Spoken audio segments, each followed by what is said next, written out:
Selamat malam, saya Bernardito Jordan dari kelas RPLSI R04 ingin menjawab soal UAS sebagai berikut. Nomor 1, jelaskan perbedaan dan berikan contoh Real Object Oriented Model dan Function Oriented Model.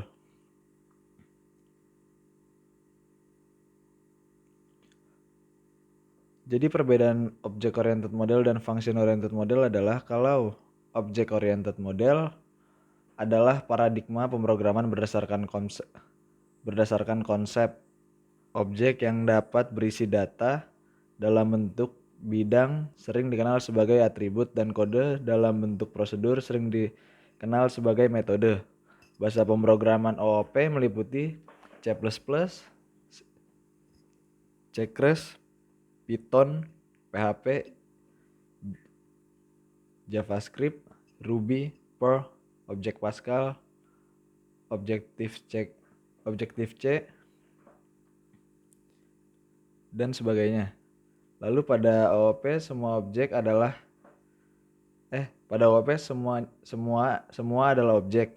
Misalnya objek bisa berupa seseorang, orang itu akan punya nama atau properti dari objek dan akan tahu bagaimana cara ia berjalan. Metode dalam OOP dapat dianggap sebagai prosedur pada PP. Tetapi di sini metode menjadi milik objek tertentu. Aspek penting lain dari OOP adalah kelas. Kelas dapat dianggap sebagai cetak biru dari suatu objek. Contohnya,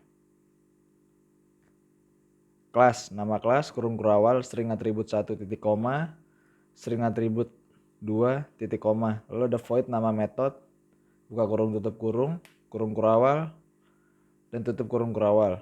Lalu ada void nama metode lain, buka kurung tutup kurung, kurung kurawal, tutup kurung kurawal, dan tutup kurung kurawal. Lalu ada function pemrograman. Function programming adalah paradigma pemrograman, gaya membangun struktur dan elemen pada program komputer yang menyuguhkan komputasi sebagai evaluasi fungsi matematika dan menghindari perubahan keadaan data yang bisa berubah. Pemrograman function adalah tentang bagaimana cara meneruskan data dari suatu fungsi ke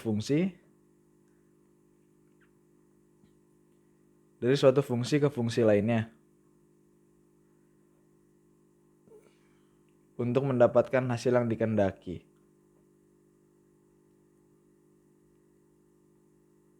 Lalu untuk nomor 2, berikan contoh preventive maintenance dan prevective maintenance. Untuk preventive maintenance ada macam-macam preventive maintenance dalam perusahaan. Satu ada routine maintenance, kegiatan perawatan yang dilakukan secara rutin. Contohnya pembersihan fasilitas atau peralatan. Lalu ada periodic maintenance atau kegiatan perawatan yang dilakukan secara periodik atau dalam jangka waktu tertentu. Lalu yang kedua ada perspective maintenance adalah ketika pengguna sistem atau stakeholder merubah requirement dari sistem yang kita bangun. Lalu saya akan menjawab soal nomor 3. Jelaskan istilah berikut. Istilah yang pertama ada quality of design. Kualitas menurut desain adalah konsep yang pertama kali dijelaskan oleh pakar Joseph M. Juran.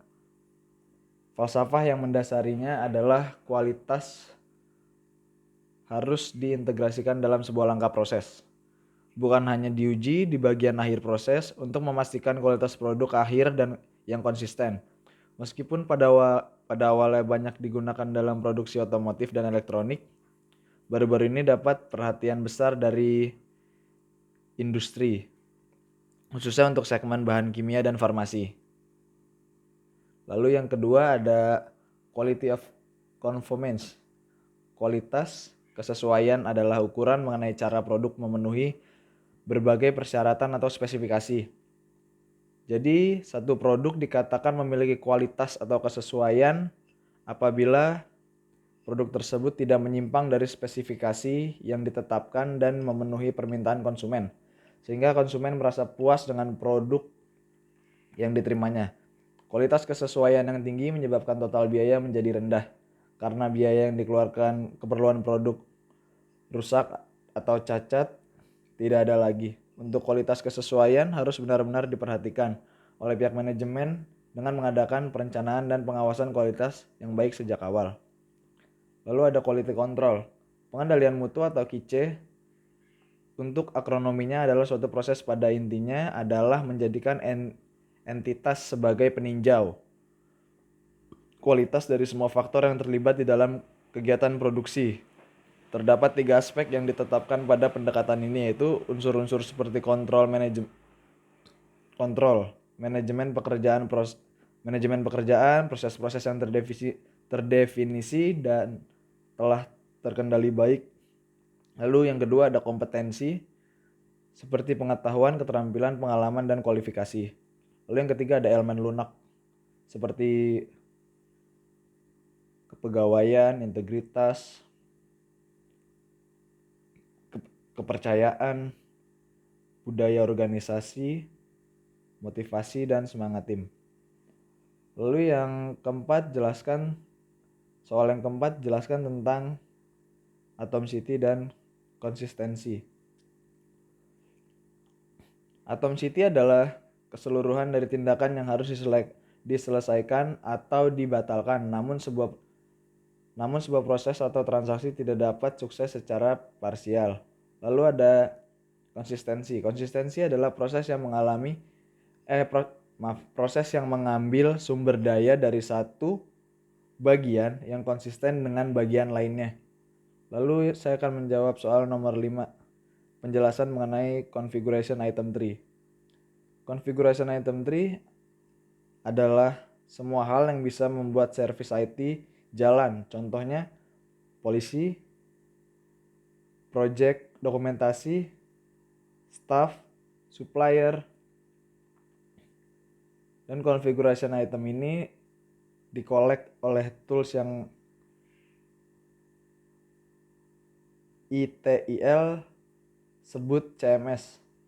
Lalu saya akan menjawab soal nomor 6. Jelaskan tentang Software Configuration Management Plan. Software Configuration Management Plan adalah manajemen konfigurasi perangkat lunak atau yang sering disebut juga dengan manajemen perubahan atau change management, adalah serangkaian kegiatan yang dirancang untuk mengelola perubahan dengan mengidentifikasi produk atau hasil kerja yang kemungkinan besar akan mengalami perubahan dan membuat hubungan di antara mereka, menentukan mekanisme untuk mengelola berbagai versi produk kerja tersebut, mengendalikan perubahan yang terjadi, dan mengaudit perubahan yang telah dilakukan. Saya rasa itu cukup untuk menjawab soal-soal UAS RPLSI saya semester ini. Kurang lebihnya mohon dimaafkan. Terima kasih.